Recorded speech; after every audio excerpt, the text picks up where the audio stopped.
নমস্কার সবাইকে, শুভ সকাল।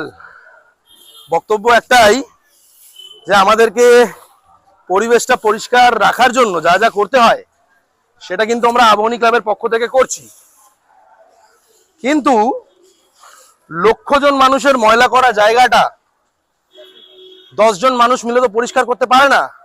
সেটা কি সম্ভব? সম্ভব না। তাই আমাদেরকে কি করতে হবে?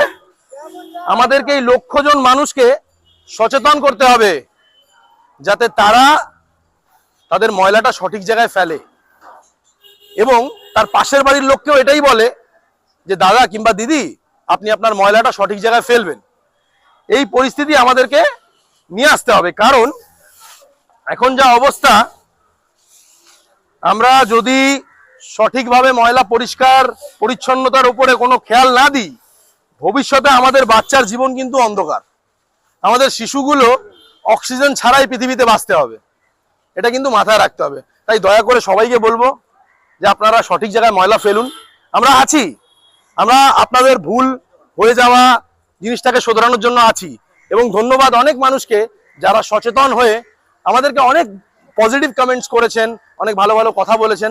এর মানেই কিন্তু এই মানুষগুলো চায় যে সমাজ পরিষ্কার থাকুক, পরিবেশ পরিষ্কার থাকুক, মানুষ সুস্থ থাকুক। আমি বলবো কিছু নেগেটিভ মানুষ এখনো আছে যারা এই জিনিসটাকে গুরুত্ব দিচ্ছে না। তবে আমি একটাই কথা বলবো, আপনারা দয়া করে একটু সচেতন হন, সুস্থ থাকুন, সুস্থ রাখুন, ভালো থাকবেন এবং ভালো রাখবেন। নমস্কার।